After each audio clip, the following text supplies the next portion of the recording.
Hello students, welcome back to my class learn with Shilpa. So बेटा, आज मैं लेके आई हूँ बहुत इम्पॉर्टेंट टॉपिक आपके लिए, teaching aptitude.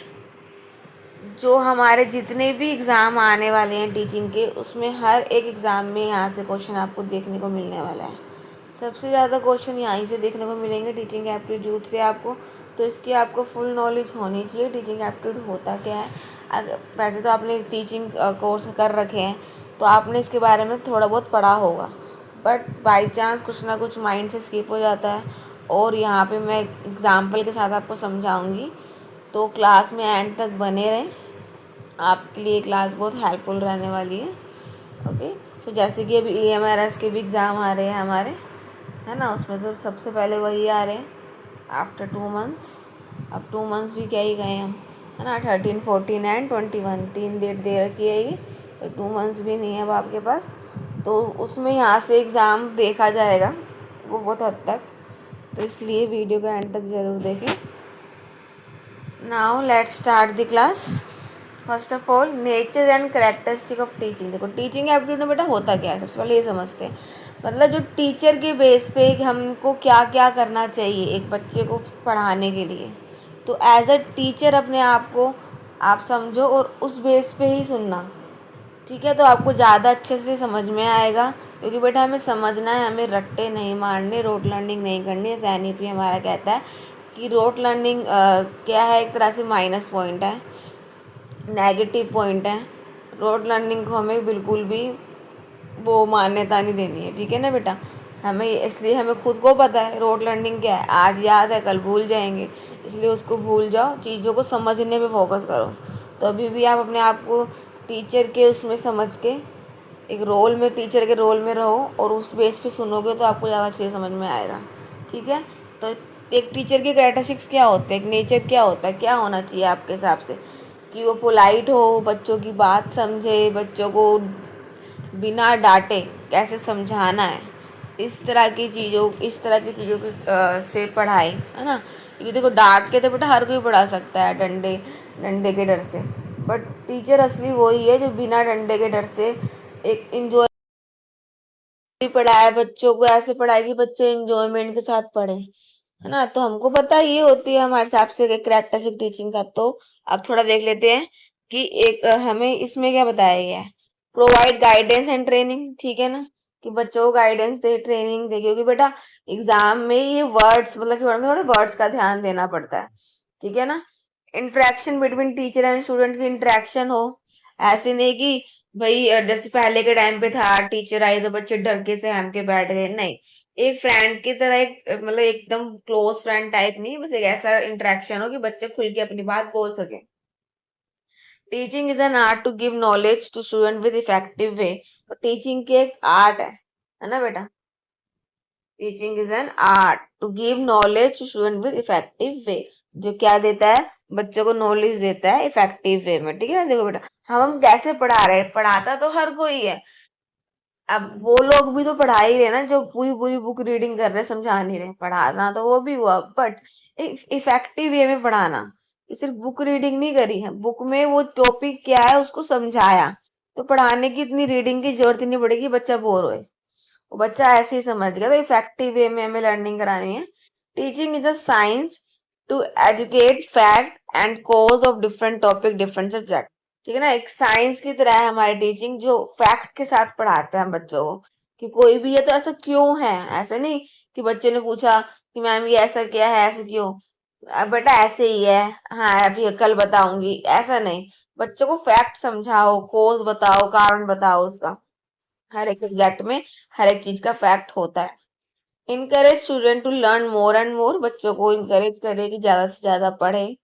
Provide formal as well as informal education, मतलब फॉर्मल एजुकेशन देनी है हमें कि स्कूल में कैसे बैठना है, किस तरीके से डिसिप्लिन सिखाना है, बट साथ साथ इनफॉर्मल वे में भी बताना है कि उनको आसपास की जिंदगी से तजुर्बे के साथ पता चले कि हमें करना क्या है। Communication of information and knowledge to student, बच्चों के साथ कम्युनिकेट करना है, बातें करनी है, ताकि बच्चे लिंक कर सके हमारे साथ। ऐसे नहीं कि हम आए, आधा घंटा पढ़ाए और गए, कोई इन्वायरमेंट नहीं बना, कोई रिलेशन नहीं बना। रिलेशन बनाएंगे तभी तो बच्चे खुल के बात कर सकेंगे। In teaching, teacher imparts information in interesting ways so that can easily understand the information. कि बच्चे के साथ ये देखो बेटा वही वाली बात है, इंटरेस्टिंग वे में पढ़ाएं कि बच्चे मतलब बाग घूम फिर के बाद वही आ रही है, इंटरेस्टिंग हो, पोलाइट हो, गाइडेंस दें, ठीक है ना, इफेक्टिव वे हो, कम्युनिकेट करना, इनकरेज करना. Teaching is tool to help student to adjust him in society and environment. और एक टूल की तरह काम करता है जो बच्चे को हेल्प करता है सोसाइटी और इन्वायरमेंट में एडजस्ट करने में, ठीक है ना. तो बेटा बच्चा घर से तो बहुत कुछ सीखता है कि समाज क्या है क्या नहीं है, बट वो सेकेंडली फिर वो अपने स्कूल से भी सीखता है, ठीक है बेटा. तो वहां हम टीचर्स उनको बताते हैं कैसे कैसे लोग होते हैं, उनके साथ कैसे इंटरेक्ट करना चाहिए, और भी बहुत सारी नॉलेज उनको स्कूल से मिलती है. तो टीचिंग इस एप्टीट्यूड में आपको समझ में आ रहा होगा उसका मतलब क्या है, कि टीचर के रोल क्या है, उनको क्या समझाना चाहिए, कैसे समझाना चाहिए. बट सिर्फ यही नहीं है, कुछ कुछ पॉइंट आते हैं, वो सारे पॉइंट हम इस क्लास में कवर करने वाले हैं, ठीक है बेटा. तो आप आई होप आपको नेचर कैरेक्टरिस्टिक समझ में आ गया होगा. इस वे में कोई सिचुएशन बेस्ड क्वेश्चन बन सकते हैं हमारे. एमसीक्यू क्लास भी आएगी इसकी बेटा, कि होप देखते हैं, अगर टाइम रहा तो मैं अभी भी कुछ कुछ एमसीक्यू कवर कर लूंगी, नहीं तो एक अलग से एमसीक्यू क्लास बनेगी इस पे, जिसमें आपको समझ में आएगा कि क्वेश्चन कैसे कैसे बनेंगे इसके. Next topic is teacher has following objective in teaching session. अब कुछ ऑब्जेक्टिव होते हैं हम टीचर्स के, है ना भाई. देखो बेटा रूल बच्चों के लिए तो नहीं है इतने, बट टीचर्स के लिए बहुत सारे रूल बनाए गए हैं. तो उनमें से देखते हैं क्या ऑब्जेक्टिव है.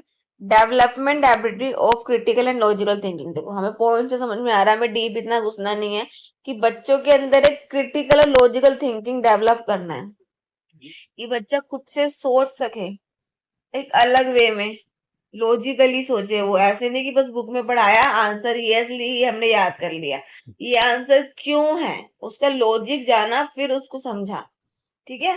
तो इस चीज को डेवलप करना. डेवलपमेंट ऑफ नॉलेज, नॉलेज को डेवलप करना बच्चे में.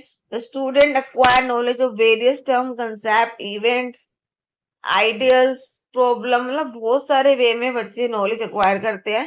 फिर उसके फैक्ट इवेंट को बताना चाहिए हमें. अगर कोई सिचुएशन आपको याद आ रही है इसकी, मैं भी ऐसा यूज करती हूँ कभी कभी, कि अभी कुछ हम पढ़ा रहे हैं और उस बेस पे कुछ कहानी याद आ गई अपनी लाइफ से रिलेटेड, तो बच्चों के साथ शेयर कर ली. तो वो क्या रहता है बच्चों के दिमाग में लॉन्ग टर्म तक रह जाता है, मतलब कहानी वो बता दी उसके साथ. तो इससे भी बहुत अच्छा इम्पैक्ट पड़ता है. Next, development of understanding. बच्चों के अंदर अंडरस्टैंडिंग डेवलप करना है, ताकि बच्चे फैक्ट इवेंट ये जो भी होते हैं हमारे टर्म कंसेप्ट इन सबको समझ सके, अंडरस्टैंड कर सके. डिटेक्ट एरर, एरर क्या है, गलतियां क्या है उसको समझ सके. इसके बोलते हैं ना कि छोटे बच्चे पीआरटी के लेवल पे अगर हम हमारे होती है टीचर्स, वो जैसे नहीं पहले की तरह बस 1 2 3 4 सिखा दिए, आजकल बहुत अलग अलग वे में सिखाते हैं. ओड वन आउट हो गया, ठीक है ना, मैच इट हो गए, फिलअप्स हो गए, इस वे में क्वेश्चंस कराता था कि बच्चे हर एक तरीके से काउंटिंग को समझे. बैक काउंटिंग हो गई या कोई भी अल्फाबेट से भी, या हमारे हिंदी लेटर्स में भी हम बहुत सारे अलग अलग एक्टिविटी से बच्चों को सिखाते हैं. डेवलपमेंट ऑफ एटीट्यूड, एक एटीट्यूड भी होना चाहिए बच्चे में, जैसे कि student develop favourable attitude with show respect toward other peoples, ठीक है ना. तो जो एटीट्यूड मतलब इस तरह का होना चाहिए कि हम बच्चों को क्या सिखाते हैं, यही सिखाते हैं कि बड़ों की रिस्पेक्ट करो, और कोई भी आपके सामने कोई अनजान आया तो ऐसे नहीं से बदतमीजी से बोलना है, रिस्पेक्टफुली बोलना है. वे ऑफ लाइफ होती है एक तरह की ये बच्चों की, कि हाँ चलो हमने यहाँ से सीखा कि हमें किस तरह से किससे बात करनी चाहिए. Know about the other religion, अलग जो धर्म के लोग हैं उनके बारे में जाने. स्टैब्लिश फ्रेंडशिप बनाए. Practise noble religion, cooperate with others, मतलब हर धर्म की वही रिस्पेक्ट करे, कोऑपरेट करे हर सोशल हिस्टोरिकल एक्टिविटीज को.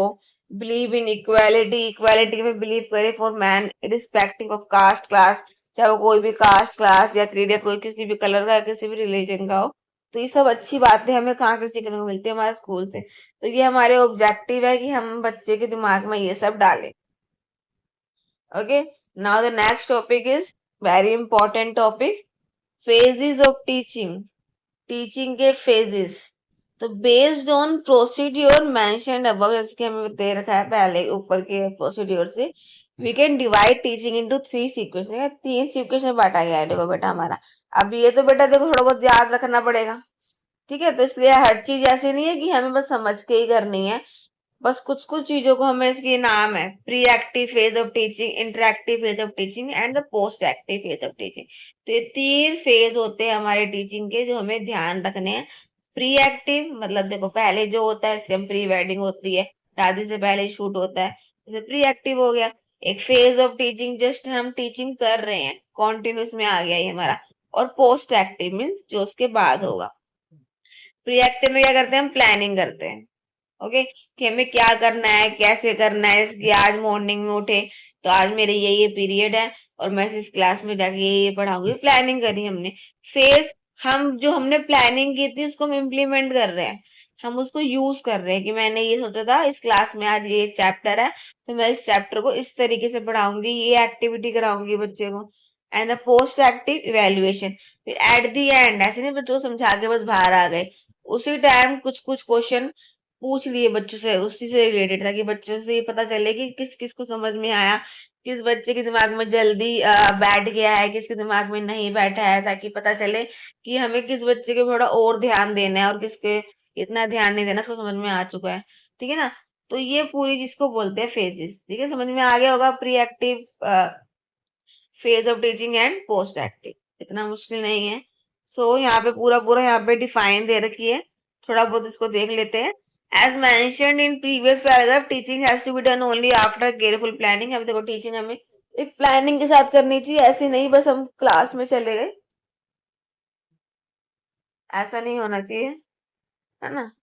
तो एक प्लानिंग के साथ, इसलिए हम क्या करते हैं, एक लेसन प्लान तैयार रखते हैं ना, हमारे टीचिंग में भी हमें बताया गया है, बीएड कोर्स है जिसने भी करा होगा, बीएलएड जो भी कोर्स किया आप लोगों ने, ठीक है ना। तो इसलिए लेसन प्लान इसलिए बनाया जाता है कि हम अगर क्लास में जाए तो हम प्रिपेयर होके जाए, टास्क स्मूथली या सक्सेसफुल, ताकि जो हम पढ़ाएंगे बच्चे को हम स्मूथली पढ़ा सके, हम बीच में अटके ना, ठीक है। एक्टिविटी दिमाग में ऑलरेडी हमारे हो। एस्टैब्लिश ऑफ ऑब्जेक्टिव और गोल, कि हम पहले ऑब्जेक्टिव क्या है, जो उस चैप्टर का गोल क्या है वो बच्चे को बताएं। Deciding way of achieve this objective, और कैसे इस ऑब्जेक्टिव को हम अचीव करेंगे, मतलब बच्चों तक ये बात कैसे समझाएंगे कि बच्चों के दिमाग में एक बारी में समझ में आ जाए, एक बारी तो कम से कम दूसरी बारी में आ जाए, जो बच्चे थोड़े स्लो लर्नर होते हैं उनके लिए, क्योंकि बेटा इंक्लूसिव एजुकेशन है। हमारे सामने ऐसे नहीं सब इंटेलिजेंट बच्चे ही बैठे होंगे, कुछ इंटेलिजेंट भी होंगे, कोई एवरेज भी होंगे, कोई बॉर्डर लाइन भी होंगे, तो हमें सबको साथ लेके चलना है, ओके।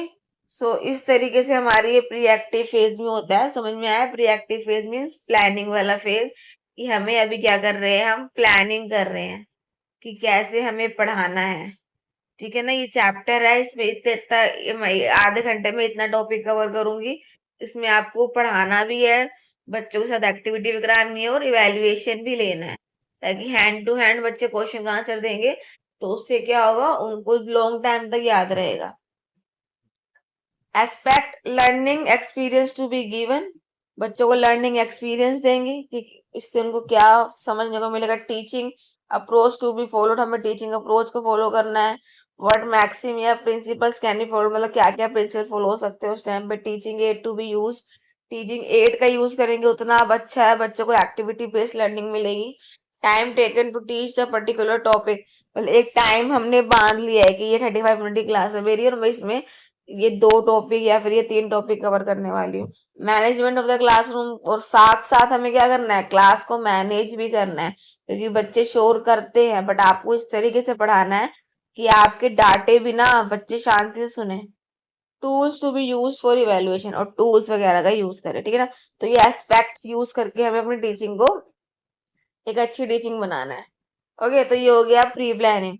नाउ इंटरेक्टिव फेज में क्या होता है, मतलब उस टाइम हम पढ़ा रहे हैं, कॉन्टिन्यूस हो गया एक तरह से।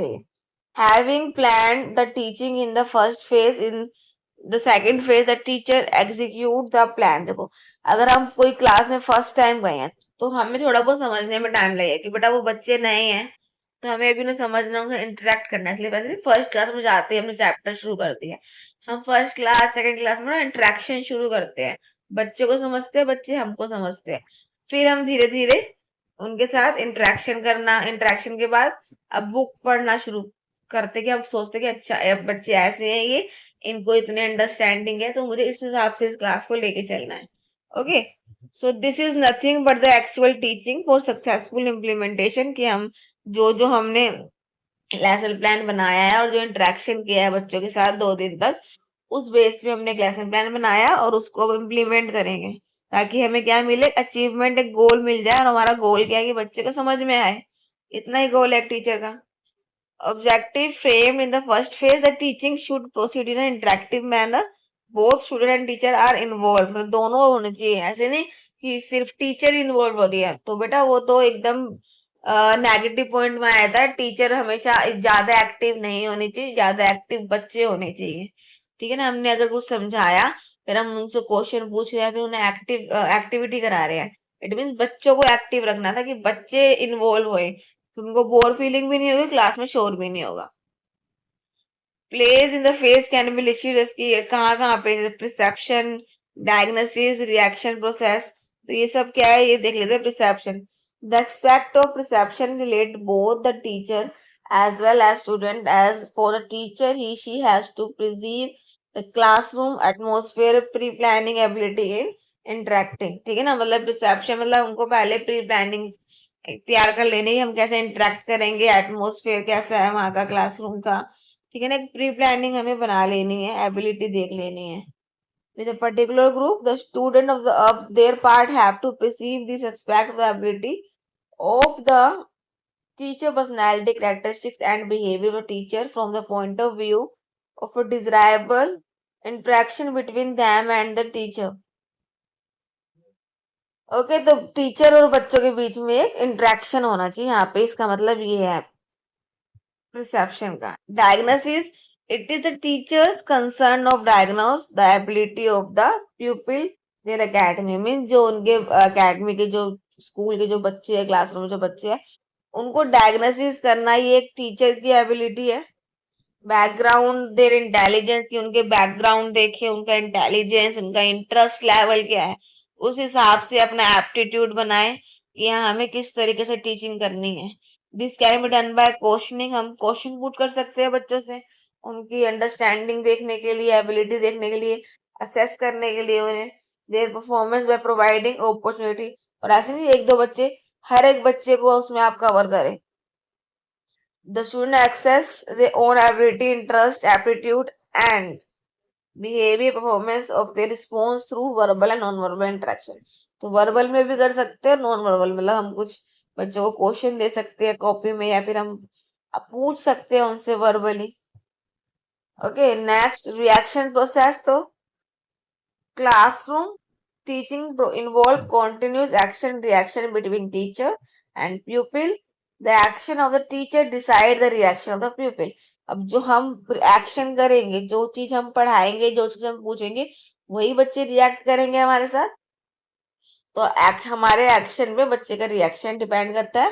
For this to be perform successfully and as to result in realisation of specific objective, teacher has to give the proper stimuli, reinforcement and feedback. देखो बेटा, सबसे जरूरी बात, अगर कोई बच्चा हमें आंसर करना है तो हमें बस उसको इग्नोर नहीं करना है, हमें फीडबैक देने अच्छे अच्छे बच्चों को कि वेरी गुड, क्लैपिंग कर देनी है उनके लिए। ठीक है ना, कुछ उन्हें अपनी तरफ से, अगर आपके पास इसके पीआरटी के टीचर्स हैं तो बच्चे तो टॉफी से भी खुश हो जाएंगे, तो उन्हें कैंडी वगैरह देनी है ना। इससे क्या होगा, फीडबैक से बच्चे के अंदर एक पॉजिटिव एटीट्यूड आएगा कि हाँ, अगर मैं ये आंसर दूंगी तो मैम मेरे लिए मुझे अप्रिशिएट करेंगी, मुझे गिफ्ट देंगी। ठीक है, तो इस तरीके से हमें बच्चे के साथ इंटरेक्ट करना है। तो ये हमारी प्री प्लानिंग में हमने देख, प्री प्लानिंग हो गया प्लस इंटरेक्टिव, जो हमने अभी पढ़ा सेकंड वाला इंटरेक्टिव फेस, उससे उसमें ये जाना है कि हमें हैंड टू हैंड इम्प्लीमेंटेशन क्या करना है। Okay, now the last is post active phase. Post active phase में क्या है बेटा, as mention earlier this phase deal with evaluation activity. ठीक है ना, अब क्या है, इसके अपने पहले मैंने मेंशन ऊपर लिख दिया है, बता दिया है कि इसमें क्या होता है बेटा, हमने प्लानिंग कर ली, हमने बच्चों को पढ़ा भी दिया, अब हम क्या करेंगे, इवेल्युएट करेंगे कि जो हमने पढ़ाया, जो हमने समझाया, वो बच्चों को समझ में आया कि नहीं आया। First and foremost, it attempt to measure the desirable change in behavior in the people, resulting in the realization of specific instruction objective. Now let us see what way of testing this achievement. The following are general device adopt, इसके हम test ले सकते हैं, quiz कर सकते हैं, oral question कर लिए बच्चों के साथ, स्ट्रक्चर्ड और अनस्ट्रक्चर्ड सिचुएशन दे दी, बिहेवियर मतलब कि कुछ बहुत सारी सिचुएशन दे रखी है कि हम इवेल्युएट कैसे कर सकते हैं, ठीक है ना। नॉर्मल इसकी टेस्ट क्विज हो गया, ताकि उसको एक अलग वे में करेंगे, टीम ग्रुप बना दिया तो बच्चों को थोड़ा और इंटरेस्ट आएगा, है ना।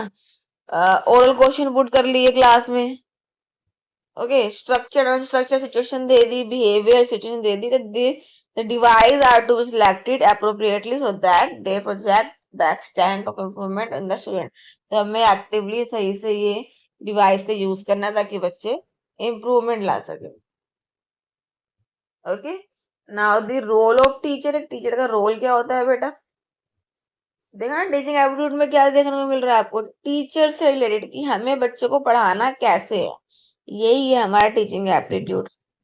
बस हमें कुछ कुछ इसके भी आया ये इसमें हमारे फेजेस में कि प्री एक्टिव और इंटरेक्टिव जो इम्प्लीमेंटेशन वाला है, पोस्ट एक्टिव। तो इसलिए इन बातों को ध्यान रखने के लिए हमें पढ़ना तो पड़ेगा बेटा, ऐसे नहीं कि हाँ हमें आता है, क्योंकि उस टाइम पे क्वेश्चन देखोगे और आपके सामने ये वर्ड्स आएंगे तो आप भूल जाओगे कि क्या था क्या नहीं था, ठीक है। रोल ऑफ टीचर, तो गुड टीचर क्वालिटी क्या होती है, एक गुड टीचर की quality appearance formal almost like uniform, एक अच्छे की यूनिफॉर्म में हो, ठीक है ना, चाहे वो सूट हो या साड़ी हो। मेंटेन ऑर्डर, जो ऑर्डर भी हो उनको मेंटेन रखे। Strict and fair but not harsh, strict भी हो, देखो टीचर है बड़ी है, स्ट्रिक्ट भी हो फेयर भी हो बट हार्श नहीं होना हमें कि बच्चों को हमें देख के डर जाए। रेयरली एंग्री, एंग्री ज्यादा नहीं करना, रेयरली जब कुछ ज्यादा ही सिचुएशन खराब हो तब। नेवर इंसल्ट, इंसल्ट तो कभी करनी ही नहीं है, बच्चे को कभी डिमोटिवेट नहीं करना, हमें अप्रिशिएट ही करना है। नेवर अटैक नहीं करना citizen colleague in public specially of the student. Explain thing even if only few need extra help, explain करो ज्यादा से ज्यादा बच्चों को, जो अगर बच्चे हमने क्लास में एक्सप्लेन किया एक बार, बट सेकेंडली जब बच्चे क्वेश्चन पुट कर रहे हैं, चाहे वो फर्स्टली सेकेंडली थर्ड में फोर्थ टाइम फिफ्थ टाइम कितनी बार भी करना है, हमें एक्सप्लेन करना है। ऐसे नहीं करना कि अरे तुम्हें तो समझ ही नहीं आता तो बुद्धू हो, ये नेगेटिव में आ गया। अगर ऐसा कुछ क्वेश्चन में भी आता है तो बेटा इसे हमें उस हिसाब से ही एक टिक करना है अपने एमसीक्यू क्वेश्चन को। हमें बच्चों को ज्यादा ज्यादा समझाना है, हमें ये बिल्कुल भी नहीं करना कि नहीं मैं नहीं बता रहा अब या मैं नहीं बता रही अब, ठीक है ना। फेयर इम्पार्शियल हार्ड वर्किंग होने चाहिए, रिलायबल। तो ये सब एक अच्छे टीचर की तो क्वालिटी बेटा आपको पता ही है क्या क्या होती है। तो ये वो साइड दे रखे है, आप चाहे वीडियो को पोस्ट करके ऐसे लेके एक बार रीड आउट कर सकते हैं इसे, ठीक है ना। जैसे फ्लेक्सिबल हो, विलिंग टू एक्सपेरिमेंट हो, treat everyone with respect including care taker, okay. अब देखो बेटा, अब जो ये मेन टॉपिक आ रहे हैं माइक्रो टीचिंग मैक्रो टीचिंग, ये हम नेक्स्ट क्लास में कवर करते हैं। क्यों, क्योंकि अगर क्लास बहुत ज्यादा बड़ी हो जाएगी तो बहुत बोरिंग हो जाएगी। अभी तक आपको आई होप मेरी इस क्लास से मोटिव क्या है, टीचिंग एप्टीट्यूड होता क्या है, ये समझ में आ गया होगा, और जो हमने इसके फेजेस पढ़े हैं वो समझ में आए होंगे, ठीक है बेटा। क्योंकि फेजेस से क्वेश्चन बनते हैं, EMRS में बहुत क्वेश्चन हमारे टीचिंग एप्टीट्यूड से बनेंगे, क्योंकि बेटा हमारा एग्जाम ही टीचर का है। तो हमें कैसे टीचर बनना है वो हमें पता होना चाहिए कि हमारा अब स्कूल क्या डिमांड करता है हमसे कि हमें कैसे टीचर बनना है, तो उसके बारे में हमें नॉलेज होनी चाहिए और उसके क्वेश्चन हमें आंसर करने आने चाहिए करेक्टली, ओके। सो ये क्लास अभी एंड नहीं है इसका, ठीक है ना। अभी और क्लासेस आपको इस टीचिंग एप्टीट्यूड में देखने को मिलेंगी। सारा नहीं पढ़ा रही हूँ क्योंकि आप बोर ना हो, इसलिए नहीं पढ़ा रही हूँ, हाफ हाफ करके इस क्लास को कवर करते रहेंगे, प्लस MCQ भी कवर करेंगे ताकि आपका मैं इवेल्युएशन ले सकूं कि कितना समझ में आया कितना समझ में नहीं आया, और आपको भी खुद के बारे में फीडबैक मिल सके कि आप सोल्व कर पा रहे हैं कि नहीं कर पा रहे। इसलिए थ्योरी क्लास भी देखें, प्लस जो भी MCQ क्लास आएंगी उसमें भी अपने आप को इवेल्युएट करें, ओके बेटा। वीडियो अगर आपको अच्छी लगे, हेल्पफुल लगे तो वीडियो को लाइक एंड शेयर करें, वीडियो को सब्सक्राइब करना, चैनल सब्सक्राइब करना ना भूले। Thanks for watching.